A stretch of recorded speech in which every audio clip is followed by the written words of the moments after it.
So welcome students, welcome to Gyan wisdom. आज के class में हम देखने वाले हैं कॉर्पोरेट अकाउंटिंग का स्टेटमेंट ऑफ पीएल का एक प्रॉब्लम। इससे जो पहला वाला क्लास था मेरा सीआरए के ऊपर, वहाँ पे मैंने आपको बता दिया था पूरा का पूरा फॉर्मेट डिस्कस हमने किया था। कहाँ गया ये जो फॉर्मेट है? तो हाँ, ये वाला फॉर्मेट मैंने आपको लिख के दिखाया था, समझाया था। इसको याद कैसे करना वो भी मैंने आपको बताया था। आपको शायद याद भी हो गया होगा अगर आपने वो वाला क्लास देखा है तो, ठीक है। देन ये आपका पूरा फॉर्मेट है, कंप्लीट फॉर्मेट है और भी ऊपर में फाइल है, बट उसका भी हमें जरूरत नहीं पड़ेगा क्योंकि हमने लास्ट क्लास में इसका बात कर लिया, ठीक है। साथ ही मैंने आपको बता दिया था कि ज्ञान विजडम ऐप पे आपके लिए कोर्स अवेलेबल है, फुल कोर्स, कंप्लीट कोर्स, क्योंकि यूट्यूब पे हम सारा चीज़ नहीं डाल सकते हैं। ऑफकोर्स समय उतना नहीं बनता है, यहाँ पे 10-15 मिनट का वीडियो ज़्यादातर मेरा चलता है, तो मैंने 1-2 लंबा वीडियो ट्राई भी किया तो उतना अच्छा कुछ काम किया नहीं है। जो कोर्स आपको कॉर्पोरेट अकाउंटिंग का है 1399 का असल में फुल कोर्स विथ नोट्स, वो आपको ऑलमोस्ट 50% पे यानी 700 में मिल सकता है। आपको जस्ट एक कूपन अप्लाई करना है GW600, ठीक है। तो आप करके आप कॉर्पोरेट अकाउंटिंग का पूरा वीडियो कोर्स ले सकते हो, साथ में आपको नोट्स भी मिल जाएगा ऐप पे। अगर आप फिजिकल नोट्स मंगाने में इंटरेस्टेड हो, ठीक है, तो ये सब सब्जेक्ट हैं, सीआरए हो गया, पीपीएम हो गया, पीओएम हो गया, बिजनेस इकोनॉमिक्स हो गया, ई कॉमर्स हो गया, जो ऑलमोस्ट आपके जितने भी सब्जेक्ट हैं सेकेंड सेम का सारे का सारा नोट्स जो अवेलेबल है। 1-2 का प्राइस जो है 199 है, 1-2 का प्राइस जो है 149 है। फिजिकल बुक का बात कर रहा हूँ, ठीक है। तो आप ऑर्डर कर सकते हो, मुझे व्हाट्सअप कर सकते हो, मैं आपको बता दूंगा कैसे आपको क्या लेना है, ठीक है। नाउ सेकेंड थिंग, अगर आप चाहते हो कि नहीं मुझे फिजिकल नहीं चाहिए, मुझे कम पैसे में चाहिए, तो आप ज्ञान विजडम ऐप पे जाइए। वहाँ पे आपको 60, 70, 80 रुपये के रेंज में आपको नोट्स मिल जाते हैं। आराम से आप बाई कीजिए और वहाँ से भी आप पढ़ सकते हैं, ठीक है। वही नोट्स रहेंगे, मटेरियल कोई चेंज नहीं, बस यहाँ पे आपको कागज और प्रिंटिंग का पैसा देना पड़ रहा है, वहाँ पे वो पैसा नहीं देना पड़ रहा है, ठीक है। चलिए अब पहुँचते हैं कि आज हम कौन सा सम करने वाले हैं। तो मैंने जो आज सम सोचा था वो है हमारा डायरेक्ट ये वाला, ठीक है। 2017 का पेपर है, 2017 का जो पेपर है जीव का, उसको हम करने वाले हैं। इसको अच्छा से देखना है अपने को, और अगर आप फॉर्मेट अगर आपको याद है, आपने अगर लास्ट क्लास मेरा वाला लिया था तो आप आराम से इसको समझ जाओगे, ठीक है। सिंपली नॉर्मली हमें दो यहाँ पे कॉलम देना होता है अमाउंट का, बट मैं अभी अमाउंट का एक ही कॉलम दूंगा, करंट ईयर वाला ही। यहाँ पे पार्टिकुलर्स लिखेंगे, नंबर 1 लिखेंगे रेवेन्यू फ्रॉम ऑपरेशन। जैसा कि आपको याद होगा मैंने लास्ट क्लास में आपको शॉर्ट में लिख के बताया था, RFO रेवेन्यू फ्रॉम ऑपरेशन। यहाँ पे इसके अंदर में क्या जाता है सर? तो इसके अंदर आता है सेल्स। अगर कोई रिटर्न हुआ तो सेल्स लेस रिटर्न जाएगा, नहीं तो सिंपली सेल्स जाएगा। देखते हैं यहाँ पे सेल्स है 6 लाख का, क्या कहीं पे रिटर्न है? मेरे को कोई रिटर्न नहीं दिख रहा है, तो इसलिए यहाँ पर सिर्फ 6 लाख रुपया उतर जाएगा, ठीक है। बहुत ईजी है, ठीक है। नेक्स्ट इसके बाद में क्या जाने वाला है? रेवेन्यू फ्रॉम ऑपरेशन क्या था आपको याद होगा? अदर इनकम, ठीक है। तो जो भी अदर इनकम है वो सारा का सारा डाल देना है। तो नंबर 2 हम लिख देते हैं other, okay, income. Other income का मतलब होता है ऐसा कोई भी इनकम जो कि अदर देन सेल्स हो, ठीक है। तो सेल्स के अलावा कोई भी ऐसा है तो उसको आप डाल दीजिएगा, ओके।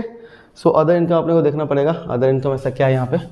सो परचेज खर्चा होता है, ओपनिंग है, परचेज रिटर्न दिया हुआ, अच्छा इसका लिंक है, ठीक है। सैलरी है, डिविडेंड रिसीव क्या है? अदर इनकम है। कैरेज इनवर्ड और तो मुझे कुछ नहीं दिखा, तो डिविडेंड रिसीव आ जाएगा। यहाँ पे हम लिख देंगे डिविडेंड, RCVD, डिविडेंड रिसीव। मैंने शॉर्ट में लिखा, आपको एग्जाम में पूरा ही लिखना होता है, आपको पता है। 12,000 दोनों को हम जोड़ देंगे और टोटल कितना हो जाएगा? 6,12,000। इसको हम क्या बोलते हैं सर? इसको हम बोलेंगे टोटल इनकम, ठीक है। और इसको हम दे देंगे पॉइंट नंबर 3, रोमन पॉइंट 3। उसके बाद में आता है नंबर 4, इसमें क्या आता है सर? एक्सपेंसेस, ठीक है। अब एक्सपेंसेस के लिए मैंने आपको एक निमोनिक दिया था लास्ट क्लास में, आपको याद होगा, कुछ ऐसा था। Chalu Prasad Chaudhary was eating fruits and drinking orange juice, ठीक है। ये था आपके पास में। सबसे पहले सी था, सी का मतलब क्या था? Cost of material consumed. तो कॉस्ट ऑफ मटेरियल कंज्यूम्ड यहाँ पे दिया हुआ है क्या? देखो यहाँ पे परचेज दिया है, तो मैंने आपको बताया था इन दोनों में से कोई एक ही आपको एग्जाम में मिलेगा। तो परचेज दे दिया तो हम यहाँ पर लिख देंगे परचेज, ठीक है। क्वेश्चन में रिटर्न भी है तो इसको आप परचेज लेस रिटर्न भी लिख सकते हो, एक ही बार में खत्म हो गया। या फिर परचेज नीचे लेस करके रिटर्न डाल सकते हो तो भी चलेगा। परचेज था 4.5 लाख का, रिटर्न था 20,000 का। सो हम यहाँ पे ब्रैकेट में लिख देते हैं 4,50,000 माइनस 20,000, बाहर कितना आ गया? 4,30,000। अगर क्वेश्चन में दिया रहेगा notes to accounts are not needed, then आपको ऐसे बनाना है। अगर क्वेश्चन में दिया कि नोट्स कुछ नहीं बोला है तो आपको ट्राई करना है नोट्स दे के बना देना है, ठीक है। नोट्स दे के कैसे बनाते हैं? आइटम यही लिखाएगा, परचेज लेस रिटर्न लिखाएगा, और ये जो आइटम होगा ना वो नोट्स में लिखा जाएगा। और वहाँ पे ये कॉलम होता है नोट नंबर का, तो यहाँ पे हम नोट नंबर बैठा देंगे, ठीक है।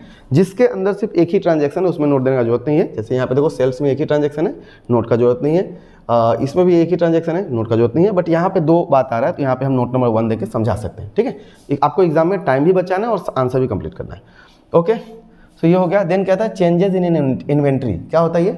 Opening stock minus closing stock, ठीक। तो मैं यहाँ पे लिख देता हूँ चेंजेस इन इन्वेंट्री देखिए ओपनिंग स्टॉक कितना है 140 का, और क्लोजिंग स्टॉक कितने का है, यहाँ पे देखिए क्लोजिंग स्टॉक है आपका 2 लाख का, ठीक है। कभी कोई क्वेश्चन में क्या देगा कि 2 लाख का है लेकिन मार्केट वैल्यू इसका 3 लाख है, या मार्केट वैल्यू इसका 1.5 लाख है, दोनों में जो भी छोटा है उसको आपको पकड़ लेना है, ठीक है। तो अभी तो यहाँ पे एक ही है, तो जो है वही रखेंगे हम।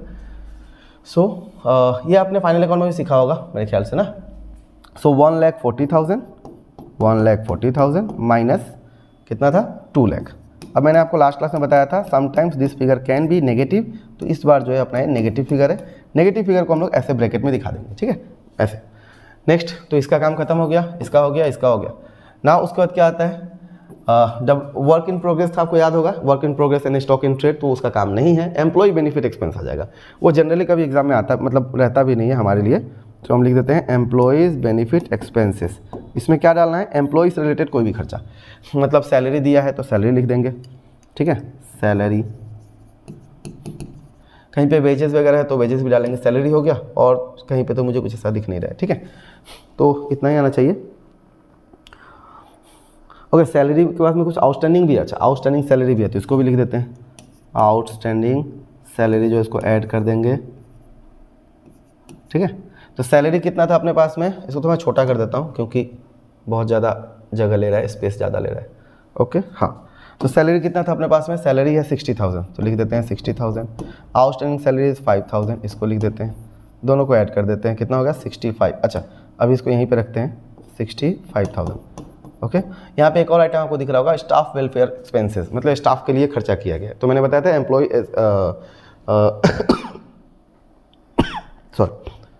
एम्प्लॉय बेनिफिट एक्सपेंस में स्टाफ से रिलेटेड कोई भी खर्चा है चला जाएगा, तो लिख देते हैं स्टाफ वेलफेयर एक्सपेंसेस, ठीक है। कितना है ये अपने पास में है 6,000। ओके, और कुछ मुझे ऐसा नहीं दिख रहा है जो कि जाने वाला है, तो ये यहीं पे आ जाएगा, कितना हो गया 71,000। ओके, क्वेश्चन में है ही नहीं, ठीक है, इस क्वेश्चन में फाइनेंस कॉस्ट नहीं है। एक डिविडेंड पेड दिख रहा है, जो डिविडेंड जो होता है ये हम शेयर वाले को देते हैं, बैलेंस शीट में शो करना है, तो इसको अभी यहाँ पे इंक्लूड नहीं करना है, ठीक है। सो ऑलमोस्ट सब खत्म हो गया, बस ये 2 आइटम बचा हुआ है। इस 2 आइटम को हम क्या बोलते हैं, अदर में डाल देते हैं, तो हम लिख देंगे अदर एक्सपेंसेस, ठीक है। अदर एक्सपेंसेस में क्या क्या चला जाएगा, कैरेज, ठीक है, inward, then advertisement. Okay, carriage inward कितना है 1,000, एडवर्टाइजमेंट कितना है 15,000, टोटल कितना हो गया 16,000। ओके, अब नेक्स्ट क्या बच गया, एक हमारा बच गया इनपुट, हाँ, इनपुट CGST और इनपुट SGST, ये भी हमारे लिए क्या होता है, एक्सपेंसिव होता है, तो हम लिख देते हैं इनपुट CGST, ठीक है, और इनपुट SGST। दोनों का दोनों क्या है, एक्सपेंस है, तो दोनों का दोनों हम डाल देंगे, जो होगा अपना कितना 20 डेट इज़ 40 हो जाएगा ना, ओ 40,000। सो बाहर चला गया कितना 56,000। ओके, हो गया, सारा का सारा एक्सपेंसेस हो गया। अब सारे एक्सपेंसेस को हमें जोड़ना है और उसके बाद में इसको बस माइनस कर देना है, तो ये हो जाएगा हमारा, इन सबको जोड़ के देख लेते हैं। सो 4,30,000, 5 लाख, 5 लाख, 5.5 लाख, 5.5 लाख, 5,57,000, 5,57,000 से 60 जाएगा तो 497 आई गेस, ऐसा ही कुछ होना चाहिए था। अमाउंट कहाँ पे है, हाँ 4,97,000, ठीक है।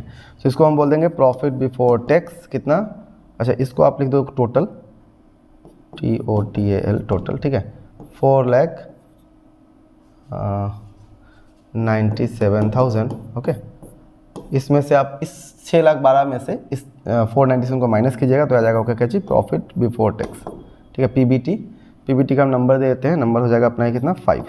ओके, तो इधर में हो गया आपका 3,000 और इधर में 1,12,000, मतलब 1,15,000।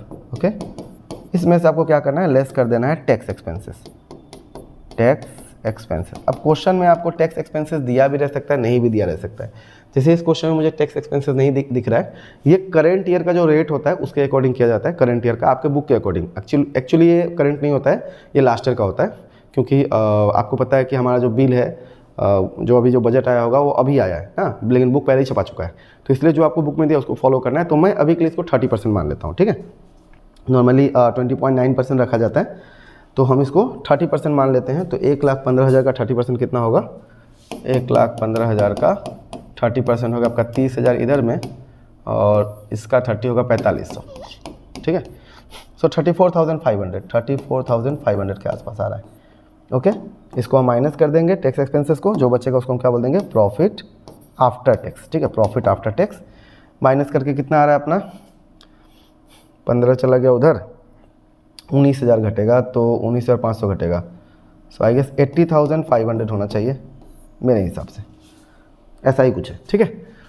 सो ये एक प्रॉब्लम था जो मैंने अपने तरफ से कराने का ट्राई किया है, ठीक है। आपको ये समझ में आ गया होगा, मैं फिर से एक बार इसको रिवाइज करा देता हूँ जो ताकि आपको याद रह जाए। सबसे पहले क्या लिखना है, RFO मैंने रेवेन्यू फ्रॉम ऑपरेशन, उसमें डाल देना है सेल्स ना, लेस रिटर्न अगर है तो रिटर्न लेस करना है, नहीं है तो डायरेक्ट डालना है। देन अदर इनकम, जितना भी अदर इनकम है सब आ जाएगा, डिविडेंड रिसीव, कमीशन रिसीव, कोई भी रिसीव ऐसा हो, discount receive, profit from joint venture, कुछ भी वो यहाँ पे अदर इनकम में आ जाएगा। देन उसके बाद में आपको टोटल इनकम लिखना है, उसके बाद जो भी एक्सपेंसेस है इस लाइन से, ठीक है।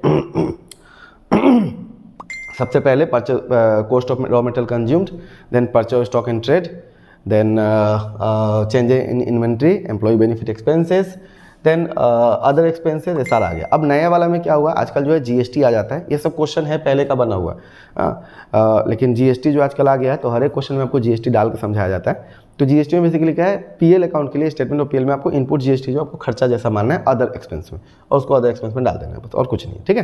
बैलेंस शीट का ट्रीटमेंट अलग होगा, जब हम कभी करेंगे तो उसको हम बताएंगे, ठीक है। तो ये आपका एक सम था, 80,500 आपका आंसर आया है, एकदम शॉर्ट में मैंने बताया है। इसको आप और भी लंबा टान सकते हो, लिख सकते हो इसके बाद, जो मैंने लास्ट वाले फॉर्मेट बताया था कि वो भी चीज़ लिखना चाहिए, बट उतना जरूरी नहीं है अभी के लिए, 5 मार्क के लिए इतना काफ़ी है, ठीक है। सो कैसा लगा क्लास आप मुझे जरूर बताइएगा। हाँ, कोई भी क्वेश्चन, कोई भी डाउट हो तो पूछिएगा, ओके। थैंक यू, मिलते हैं अगले क्लास में। और ज्ञान विजडम ऐप पे आपके लिए कोर्सेज अवेलेबल हैं कॉर्पोरेट अकाउंटिंग का, अभी आपको सिर्फ 700 में मिल रहा है, तो ग्रैब द अपॉर्चुनिटी, ठीक है। ये ना हो कि बाद में ये हो जाए तो बाद में आप सोचोगे कि फिर से मतलब मुझे मिल जाएगा, तो शायद उस समय आपको उस प्राइस में ना मिले, ठीक है। चलिए बाय बाय, मिलते हैं अगले क्लास में। Thank you and best of luck and bye bye.